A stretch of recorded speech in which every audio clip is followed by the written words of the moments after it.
France में सामूहिक पहचान बनाने के लिए उठाए गए कदम। जब फ्रांस आजाद हो गया, जब वहां पे 1789 ईस्वी में फ्रांसीसी क्रांति चली, आज जब फ्रांस आजाद हो गया, जब वहां पे लोकतंत्र आ गया, तो लोकतंत्र आ गया तो अब लोगों को पहचानने के लिए लोग अब सरकार चलाने के लिए कोई तरीका चाहिए ना।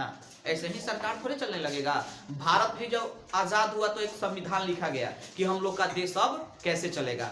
तो उसी टाइप से तुम्हारा फ्रांस में भी किया गया कि अब फ्रांस तो आजाद हो गया, लेकिन अब यहाँ की सरकार चलेगी कैसे, आगे बढ़ेगा कैसे, क्योंकि ना लोगों की कोई अपनी पहचान है ना कुछ है। तो फिर इसको आगे बढ़ाने के लिए कुछ ना कुछ तो नियम लाना पड़ेगा कि हाँ जी, इससे सरकार आगे अच्छा से चल सके और फ्रांस के जो लोग हैं सही तरीका से, मतलब सुचारू तरीका से जी सके। ठीक है, तो जैसे ही फ्रांस आजाद हुआ तो वहां पे कुछ नियम बनाए गए, ठीक है, जिसमें से तुम्हारा पहला नियम था कि प्रत्येक राज्य से एक स्टेट जनरल चुना गया और उसका नाम नेशनल असेंबली कर दिया गया। यानी कि प्रत्येक राज्य से एक स्टेट जनरल चुना गया, यानी कि जो भी वहां पे फ्रांस में जितने भी राज्य थे उस राज्य को चलाने के लिए, छोटा छोटा राज्य में बांटा गया उसको, और उस राज्य को चलाने के लिए एक स्टेट जनरल चुना गया और जहां पे स्टेट जनरल बैठेगा उसका नाम रखा गया नेशनल असेंबली। और वहीं से वो सुचारू ढंग से पूरे अपने राज्य को क्या करेगा, चलाने का काम करेगा।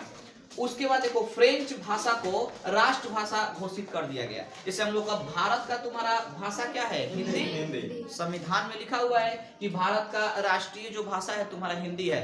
तो भाई वहां पे वो भाषा चाहिए ना जो कि सारा लोग बोले ताकि सब कोई उसको समझ सके। तो वहां पे तुम्हारा ये घोषित कर दिया कि हाँ भी यहाँ का तुम्हारा जो भाषा रहेगा यहाँ पे फ्रेंच बोला जाएगा। फ्रांस में क्या बोला जाएगा, फ्रेंच बोला जाएगा। एक नियम बना दिया गया कि यही भाषा यहाँ के सभी लोग बोलेंगे। एक प्रशासनिक व्यवस्था लागू की गई जिससे सबको समान कानून का अनुभव हो। यानी एक प्रशासनिक व्यवस्था, यानी कि प्रशासनिक व्यवस्था यानी कि पुलिस की जो व्यवस्था होती है वो बनाई गई कि लोग अब एक दूसरे पर जो पहले अत्याचार किया करते थे वो नहीं करेंगे। लोग इस प्रशासनिक व्यवस्था से क्या होंगे, डरेंगे और सब किसी को समान व्यवस्था दिया जाएगा। किसी को अब किसी से डरने की कोई जरूरत नहीं है। डरने वाला समय अब क्या हो गया, तुम्हारा खत्म हो गया। ठीक है, आंतरिक आयात निर्यात सीमा शुल्क समान कर दिया गया। यानी कि जो भी आंतरिक आयात निर्यात था, यानी कि जो भी देश के अंदर व्यापार होता था, चाहे सामान लोग लाते थे खरीद के और चाहे लोग सामान को बेचते थे, इस सब को क्या कर दिया गया, समाप्त कर दिया गया। सीमा शुल्क भी क्या कर दिया गया, समाप्त कर दिया। देखो सीमा शुल्क का मतलब होता है या तो कोई दूसरे देश से कोई हमारे देश में आता है सामान बेचने के लिए, इसको हम लोग क्या कहते हैं, सीमा शुल्क। तो उस शुल्क को भी खत्म कर दिया गया। तो उसको इसलिए फिलहाल में खत्म कर दिया गया कि लोग इससे ज्यादा से ज्यादा सामान बेचने के लिए आएंगे तो उनका भी व्यापार बढ़ेगा और यहाँ भी लोग क्या होंगे, सामान खरीदेंगे, उसका यूज करेंगे, चाहे बेचेंगे, तो हम लोग का जो देश है तेजी में तरक्की करेगा। बात है ना समझ में, इसलिए सब चीज को क्या कर दिया गया, खत्म कर दिया गया। अब देखो, अब जो भी देश से सामान आता है ना, चाहे किसी भी देश से जब भारत में सामान आता है, चाहे वो चाइना से आए, चाहे अमेरिका से आए, चाहे किसी भी देश से आए, तो भारत सरकार उस पर टैक्स लगाती है। जितना भी लगाए 20%, 10%, किसी पर 50% भी लगा देती है। तो इससे सरकार को लाभ होता है। जैसे मान लो कि कोई मोबाइल ही है, ठीक है, जैसे मान लो कि सैमसंग का मोबाइल है तुम्हारा, दक्षिण कोरिया का है, ठीक है, वो जो सैमसंग का मोबाइल है, तो वो वहां से आता है। तो अगर मान लो कि यहाँ पे कोई भी सैमसंग का फोन आता है तो वो तुम्हारा यहाँ पे बिकता है कितना में, 10,000 या 15,000 में। लेकिन जहाँ पे वो बनता है वहां पे उसका इतना रेट नहीं होता है, या तो वहां पे उसका रेट 6,000 7,000 होता है, चाहे 5,000 भी होता है। लेकिन भारत में आते ही उसका रेट डबल हो जाता है, ठीक है, चाहे 10% 20% क्या होता है, बढ़ जाता है। उतना टैक्स कहाँ पे जाता है, सरकार के पास। तो सरकार टैक्स क्यों लेती है कि आप हमारे देश में अपना फोन बेच रहे हैं तो हमको भी तो कुछ फायदा होना चाहिए ना, लाभ होना चाहिए ना। और उस पर अलग अलग, कभी कभी अलग अलग राज्य अलग अलग भी टैक्स लगाती है। वो भारत सरकार अलग टैक्स लगाएगा और उसके बाद वो राज्य में आएगा तो राज्य सरकार अलग टैक्स लगाएगा, ठीक है, कर लगाएगा। तो उस समय यही सब कर को क्या कर दिया गया, समाप्त कर दिया गया, ठीक है। उसके बाद देखो, और भार तथा माप की एक समान व्यवस्था लागू कर दी गई। जो भी हम लोग माप तोल करते हैं कि हाँ जी कितना केजी है, कितना किलो है, कितना ग्राम है, वो पहले ये नहीं था हाँ भाई ले जाओ, चाहे लेके आओ, उसे 1 बोरा लेके आओ, 2 बोरा लेके आओ, ऐसे करके, लेकिन एक निश्चित भार तथा माप तौल की भी व्यवस्था कर दी गई कि हाँ जी ये 1 kg है, चाहे 1 पाउंड है, जो भी उन लोग का वहां पे अपना नापने तोलने वाला होगा। ठीक है। स्कूल और कॉलेज की छात्राओं द्वारा भी समर्थन के रूप में क्लब का गठन किया गया, यानी कि अब स्कूल और कॉलेज के जो भी उस समय युवा लड़के थे, अब सोचे कि भाई इस सब चीज देश को, लोगों को कैसे सिखाया जाएगा इतना जल्दी कि ये काम आप लोगों को करना है। तो क्या किया गया कि जितना भी उस समय बुद्धिमान, चूंकि छात्र पढ़ने लिखने वाले होते हैं, जल्दी किसी बात को क्या करते हैं, समझ जाते हैं, तो इन लोगों ने क्लब की स्थापना की ताकि लोगों को ये सब बात बताया जा सके, पहुंचाया जा सके कि हाँ जी अब क्या क्या करना है हम लोग को। और उसका नाम रखा गया जेबोबिन क्लब। क्या नाम रखा गया? जेबोबिन क्लब। ठीक है। तो ये तुम्हारा कुछ था फ्रांस में सामूहिक पहचान बनाने के लिए उठाए गए कदम। कुछ और है जिसको हम लोग आगे देखें। फ्रांस की आर्मी को समर्थन के तौर पर हर विदेशी क्षेत्र में भेज दिए गए, जिससे राष्ट्रवादी भावना और बढ़ती चली गई और बढ़ती गई। उसके बाद देखो नेपोलियन का शासनकाल। जब नेपोलियन फ्रांस का शासक बना तो उसने क्या किया? जब नेपोलियन फ्रांस में अपना शासन चलाना शुरू किया तो उसने प्रजातंत्र को हटाकर उन्हें राजतंत्र में क्या कर दिया? स्थापित कर दिया। यानी कि हाँ, प्रजातंत्र को हटा के क्या कर दिया? राजतंत्र में शामिल कर दिया, स्थापित कर दिया कि नहीं भाई हम भी यहाँ पे क्या चलाएंगे? राजतंत्र चलाएंगे, ताकि लोग हमारे खिलाफ कोई आवाज ना उठाए, हमको भी जो मन करेगा वही करेंगे। खैर फ्रांस के बारे में गलत नहीं सोचता था, लेकिन सोचा कि अगर हम कोई भी अगर अच्छा कदम उठाएंगे उसके खिलाफ अगर कोई खड़ा हो जाएगा तो फिर हमको अच्छा नहीं लगेगा। तो इसलिए वो क्या किया कि प्रजातंत्र को खत्म करके राजतंत्र को क्या कर दिया? फिर फ्रांस में ला दिया। तो इसमें कंफ्यूजन नहीं रखना है। नेपोलियन ने क्या किया था? प्रजातंत्र को हटाकर राजतंत्र को स्थापित किया था। प्रजातंत्र को हटा के क्या किया था? राजतंत्र को स्थापित किया। नागरिक संहिता या नेपोलियन की संहिता 1804। कानून के समक्ष सबको बराबर रखा गया। जब नेपोलियन ने अपना संहिता लाया 1804 ईस्वी में, तो कानून के समक्ष सबको क्या रखा गया? बराबर रखा गया। चाहे कोई अमीर हो, चाहे गरीब हो, उच्च वर्ग हो, निम्न वर्ग हो, कुलीन वर्ग हो, कोई भी वर्ग हो, सबको क्या रखा गया? कानून के समक्ष बराबर रखा गया। संपत्ति के अधिकार को सुरक्षित बनाया, यानी कि संपत्ति, जिसका जो संपत्ति है उसी का रहेगा, कोई उसको हड़पेगा या छीनेगा नहीं। ठीक है। वो अपनी इच्छा से जिसको मन करेगा अपना देगा। भू राजस्व और जागीरदारी शुल्क से मुक्ति दिलाई, यानी कि जो भी जमीन से टैक्स लिया जाता था, जैसे जो भी पहले के किसान लोग अपना खेती गृहस्थी करते थे ना, तो उन लोगों को टैक्स देना पड़ता था सरकार को अनाज के रूप में। जो भी अपना उगा रहे हैं भूमि से, खेत से, उसको मतलब जो भी उसका 1/6, 1/3, 1/4 उसकी अपना जो भी कर हो उसके हिसाब से सब किसान लोग टैक्स देते थे। ठीक है। किसको? तो सरकार को, चाहे जो राजतंत्र था उस समय उस राजा को देते थे। ठीक है। तो ये नेपोलियन तुम्हारा क्या किया? इस भू राजस्व कर को, देखो भू राजस्व यानी कि भूमि से दिया हुआ कर, यानी भूमि से दिया हुआ कर को ही भू राजस्व कर कहते हैं। तो आज अब ये कर कहीं नहीं लगता है। क्या हम लोग खेती गृहस्थी करते हैं तो सरकार को अनाज देते हैं? क्या नहीं देते हैं, बल्कि उल्टा में सरकार हम ही लोग को अनाज देता है देता है ना। हम लोग सरकार को अनाज नहीं देते हैं। लेकिन पहले जब राजतंत्र था ना, तो राजतंत्र में लोगों को अनाज देना पड़ता था। किसी समय में तो बहुत ज्यादा देना पड़ता था। ठीक है। तो इसको ये नेपोलियन क्या कर दिया? खत्म कर दिया। और जागीरदारी शुल्क से भी क्या करा दी? मुक्ति दिला दी। तो जागीरदारी शुल्क क्या था? भू राजस्व तो पता है, तो इसको जान लेते हैं। इसके तहत किसानों, जमींदारों और उद्योगपतियों का मतलब होता है कि जो बड़ा बड़ा बिजनेसमैन लोग होते हैं जिनका कंपनी चलता है। ठीक है। और किसानों का मतलब और जमींदारों का मतलब समझ में आ ही रहा है, द्वारा तैयार सामान का कुछ हिस्सा कर के रूप में सरकार को क्या करना पड़ता था? देना पड़ता था। यानी जो भी किसान लोग अपना खेत में उगाएंगे, चाहे जो भी जमींदार लोग के पास पैसा आ रहा है, इनकम आ रहा है, और चाहे जो भी उद्योगपति जो बड़ा बड़ा कंपनी है, अपने कंपनी में जो भी लोग प्रोडक्शन कर रहे हैं जिस भी सामान का, ठीक है, तो उसको राजा को देना पड़ता था। इसको भी क्या कर दिया? समाप्त कर दिया। इसको भी ये क्या कर दिया? समाप्त कर दिया। नेपोलियन के समय ही व्यापार, आवागमन एवं संचार में बहुत ज्यादा विकास हुआ। यानी कि यूरोप में, फ्रांस में नेपोलियन के समय व्यापार का आवागमन यानी कि व्यापार और संचार क्या हुआ? बहुत ज्यादा बढ़ा। संचार का मतलब होता है कि एक जगह से दूसरा जगह आना जाना, ठीक है। अब व्यापार का आवागमन यानी बहुत ज्यादा व्यापार क्या हुआ इसके समय में बढ़ा। किसके समय में? तो नेपोलियन के समय में। अब देखो, राष्ट्रीयता विचार को बांटने के लिए, राष्ट्रीयवादी विचार को बांटने के लिए उन्होंने कुछ क्षेत्रों में कब्जा कर लिया। उन्होंने माने किसने? नेपोलियन ने। ये क्या कर दिया कि देखो अपने राष्ट्रवादी विचार को, कि अब देखो अब क्या होता है कि आदमी थोड़ा सा आगे बढ़ने लगता है तो सोचता है कि मेरा और विकास हो, ठीक है, और वो विकास के चक्कर में थोड़ा थोड़ा वो क्या करने लगता है, गलत काम भी करने लगता है, चाहे थोड़ा थोड़ा करते करते बहुत बड़ा भी गलत काम करने लगता है। तो ये क्या किया कि अब अपने राष्ट्रवादी विचार को, कि देखो भाई अब राष्ट्रवादी मेरा विचार, मतलब राष्ट्रवादी विचार मतलब क्या, मतलब फ्रांस को और बड़ा बनाना, फ्रांस को और बड़ा बनाना, और आसपास के जो भी क्षेत्र है चाहे देश हैं उनको हड़पना, और हड़प के अपने में क्या करना, मिलाना, ठीक है।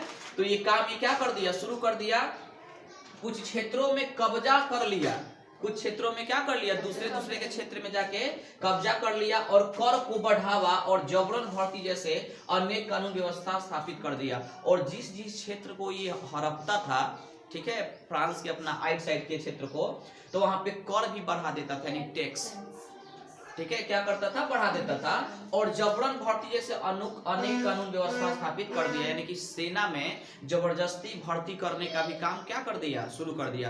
पहले के जमाने में लोग सेना में जाना नहीं चाहते थे, जैसे आज जाना चाहते हैं, ठीक है, तो लोग मतलब नहीं जाना चाहते कि मरा जाएंगे मर जाएंगे, लेकिन ये क्या कर दिया, जबरदस्ती सेना में भर्ती करना लोगों का शुरू कर दिया, ठीक है, जिससे लोगों में धीरे धीरे अब फ्रांस के लोगों के नहीं, लेकिन फ्रांस के जो आसपास के लोग थे उन लोगों में धीरे धीरे नेपोलियन के प्रति क्या आने लगे, हीन भावना आने लगी, ठीक है, जिसके चलते इसके आगे चल के क्या हो गया, तुम्हारा पतन हो गया, ठीक है। देखो यूरोप में राष्ट्रवाद का निर्माण, ठीक है, अब यूरोप में राष्ट्रवाद का निर्माण कैसे हुआ, ठीक है, एगो तो हम लोग पढ़े शुरुआत, अब वही चीज है तुम्हारा निर्माण, ठीक है। अब धीरे धीरे यूरोप में राष्ट्रवाद का निर्माण कैसे हो रहा है, ठीक है। तो किसी भी राष्ट्र के निर्माण के लिए एक सामूहिक पहचान, संस्कृति, परंपरा आदि का समान होना जरूरी है। कहीं भी जब हम लोग राष्ट्र का निर्माण करेंगे, ठीक है, तो वहां पे एक जाति के लोग, ठीक है, एक जाति के लोग, उन लोगों का कुछ सामूहिक पहचान होनी चाहिए, एक भाषा, मतलब वहां पे एक समान भाषा बोली जानी चाहिए, तभी ना सब किसी को एक भाषा समझ में आएगा, तो एक दूसरे को समझा पाएंगे कि हम लोग को इसे लड़ना है, चाहे इसको मारना है, चाहे ऐसे हम लोग को ये काम करना है, ठीक है। आज तो भाषा बुझेबे नहीं करेगा, एगो बोलेगा कुछ, एगो बोलेगा कुछ, तो कैसे आपस में सम्मेलन बैठ पाएगा, बैठेगा नहीं बैठेगा। तो वहां पे ये सब क्या था, चीज अभी अलग अलग था, ठीक है, अब इसको एक करना था कि हाँ भाई एगो भाषा हो यहाँ पे, ठीक है। तो यूरोप में अलग अलग समाज था, जो यूरोप में था सभी समाज क्या हुए थे, अलग अलग वहां पे समाज थे। जैसे में तुमको देखते हैं कि हैब्सबर्ग, ठीक है, साम्राज्य के लोग जर्मन, अंग्रेजी, फ्रेंच, इटली आदि अलग अलग क्या करते थे, भाषाएं बोलते थे, यानी कि इतनी भाषाएं बोली जाती थी, ठीक है। हैब्सबर्ग साम्राज्य के लोग जर्मन, अंग्रेजी, फ्रेंच, इटली आदि अलग अलग भाषाएं बोलते थे, यानी कि फ्रांस में तुम्हारा इतना भाषा बोला जाता था, ठीक है। तो इतना भाषा जब बोला जाएगा तो लोग एक दूसरे का भाषा समझ पाएंगे, नहीं समझ पाएंगे, इसलिए वहां का भाषा तुम्हारा क्या कर दिया गया, फ्रेंच कर दिया गया, कि ये वो भाई भाषा बोलो सब कोई, ठीक है, तभी हम लोग एक दूसरे की बात को समझ पाएंगे। जैसे हम लोग भारत में हिंदी लगभग सभी जगह चलता है, ठीक है, लोग हिंदी को क्या करते हैं, समझ लेते हैं, तभी एक मान लो कि भाषा हम लोग समझ पाएंगे, तभी ना एक दूसरे के भावना को समझ पाएंगे, नहीं तो क्या बोल रहा है सामने वाला पते नहीं चलेगा, तो नहीं समझ, दुख व्यक्त करेगा तो हम लोग को हंसी आएगा, ठीक है, या वो बेचारा हंसी व्यक्त करेगा तो हम लोग को बुझाइबे नहीं करेगा, ओके ओके खाली कहेंगे, ठीक है, तो ये चीज है, ठीक है। अब देखो यूरोप समाज की संरचना, ठीक है, 19वीं शताब्दी के पहले, यानी कि यूरोप की जो समाज थी 19वीं शताब्दी के पहले कैसी थी, ठीक है।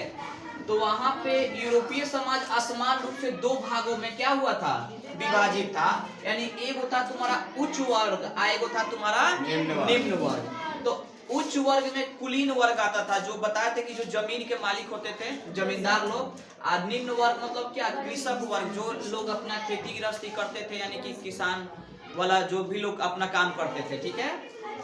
उच्च वर्ग या कुलीन वर्ग थोड़ा सा जान लेते हैं कि क्या होता है, ठीक है। तो देखो इन लोग की जो जनसंख्या थी क्या थी, कम थी, यानी इन लोग की जनसंख्या क्या थी, कम थी, और उच्च वर्ग तथा वर्चस्व जमाने वाला। अब चूंकि देखो जनसंख्या कम है लेकिन पैसा वैसा इन लोग के पास ज्यादा है, जमीन उमीन ज्यादा है, इसलिए ये लोग क्या करते थे, वर्चस्व जमाते थे, यानी गरीबों पर। चाहे अपने आप में कंपटीशन करते थे कि हाँ भाई हमारे पास इतना जमीन है, मैं इतना अमीर हूँ, ये हूँ, यानी ये लोग वर्चस्व जमाने वाले थे। ठीक है, आज भी ऐसे कुछ लोग पाए जाते हैं, कम जनसंख्या है लेकिन जमीन जायदाद ज्यादा है, जिसके चलते वो लोग अपने आप को क्या समझते हैं, राजा समझते हैं, और लोगों को उनके सामने गिर के रहना पड़ता है, क्योंकि पैसा कौड़ी है उन लोग के पास, तो मदद करते हैं लोग, भले बाद में इलाका डेरा लेते हैं, बात अलग है। ठीक है, उसके बाद देखो जमींदार यानी ढेर सारे खेतों के मालिक, जो भी लोग जमींदार होते थे। अब देखो किसान और जमींदार दोनों बात अलग अलग है।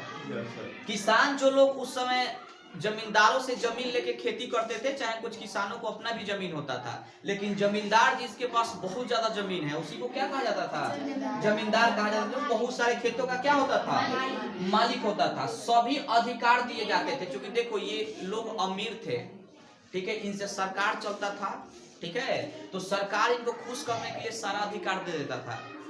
बात है ना समझ में, क्योंकि भाई इन लोगों को मिला के रखेंगे तो फायदा होगा, पैसा कौड़ी आता रहेगा, धन दौलत आता रहेगा, तो इन लोगों को सारा अधिकार दे दिया जाता था। अब हम लोग पढ़ेंगे उच्च वर्ग के बाद निम्न वर्ग। ठीक है, निम्न वर्ग या कृषक वर्ग, इनकी जनसंख्या जो थी अधिक थी। ठीक है, निम्न वर्ग या कृषक वर्ग की जनसंख्या क्या थी, अधिक जनसंख्या थी। ठीक है, उसके बाद देखो ये निम्न वर्ग कहलाते थे, इनको क्या कहा जाता था, निम्न वर्ग कहा जाता था। ठीक है, उसके बाद जमीनहीन, यानी या तो जमीन ना थी या तो किराए पर रहते थे, ये लोग जमीनहीन थे, इन लोगों के पास अपना जमीन नहीं था। ठीक है, यानी कि यही चीज है जमीनहीन, यानी कि जमीन नहीं होना। जमीनहीन का मतलब उसी व्यक्ति को हम लोग जमीनहीन कहेंगे जिसके पास अपना जमीन नहीं होता है। ठीक है, ये लोग क्या करते थे, किराए पर मकान लेके रहते थे। जैसे आज भी लोग शहर में जाते हैं और किराए पर मकान लेके कानून करते हैं और रहते हैं, तो इसी प्रकार ये भी लोग क्या थे, तुम्हारे जमीनहीन थे, किसी भी प्रकार के अधिकार नहीं दिए जाते थे। अब देखो कुलीन वर्ग को हर एक प्रकार का अधिकार दिया जाता था ना, सभी प्रकार का उन लोग को जितना भी वहां पे उस समय अधिकार था सब दिया जाता था, लेकिन इन लोग को गरीब होने के चलते, जमीन न होने के चलते, निम्न वर्ग होने के चलते कोई भी अधिकार नहीं दिया जाता था। ठीक है, उसके बाद देखो यानी यूरोपीय समाज असमान रूप से विभाजित था, यानी कि कहने का मतलब है कि जो यूरोप का समाज था ये असमान रूप से उस समय क्या था, विभाजित था, यानी खंड खंड था, टुकड़ों टुकड़ों में ये चीज तुम्हारा क्या था, बटा हुआ था। बात है समझ में। उसके बाद देखो 19वीं सदी के बाद एक नया वर्ग जुड़ गया। अभी तुम लोग को बताए हैं कि 19वीं सदी के पहले जो यूरोप का समाज था दो भागों में बटा हुआ था, उच्च वर्ग और निम्न वर्ग। लेकिन जैसे ही 19वीं सदी के बाद, जैसे ही 19वीं सदी बीता, उसके बाद एक और वर्ग जुड़ गया जिसको कहा जाता है मध्यम वर्ग। आज मध्यम वर्ग में अगर एक तरह से देखा जाए ना, तो मध्यम आज भी यही 3 गो वर्ग चलता है, उच्च वर्ग, मध्यम वर्ग और निम्न वर्ग आते हैं, जिनके पास किसी भी चीज की कमी नहीं होती है।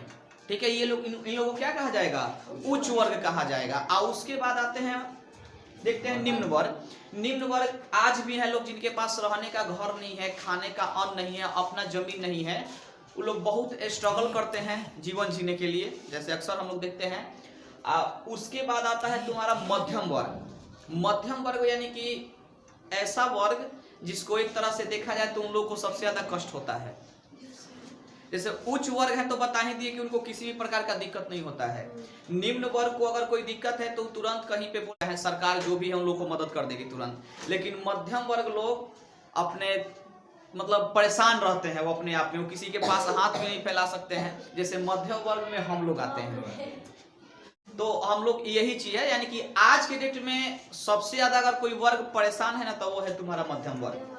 ठीक है, तो देखो अब तुम्हारा ये जब मध्यम वर्ग आया तो ये मध्यम वर्ग जो था ना, जो 19वीं सदी के बाद आया, ये तुम्हारा ये पढ़े लिखे लोग थे। एक तो तुम्हारा उच्च वर्ग हो गया, आएगा तुम्हारा निम्न वर्ग, लेकिन जो ये मध्यम वर्ग आया यही उच्च वर्ग निम्न वर्ग में से निकल के तुम्हारा कौन सा वर्ग आया? मध्यम वर्ग। तो हम अक्सर बोलते हैं कि जो लोग पढ़ लिख जाते हैं ना, जो लोग शिक्षित हो जाते हैं सही प्रकार से, तो उन लोग के अंदर सबसे पहले देखो ये सब चीज जो जातिवाद होता है ये सब चीज खत्म हो जाता है।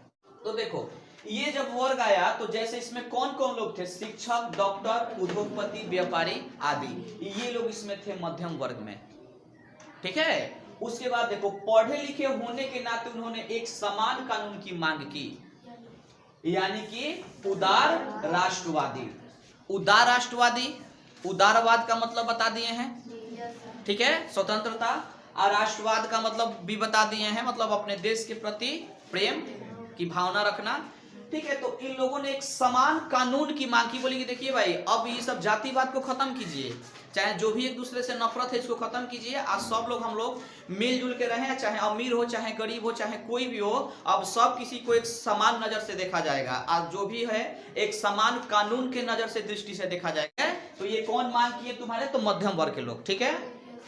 उसके बाद देखो अब उदार राष्ट्रवाद में क्या क्या उन लोगों ने मांग किया?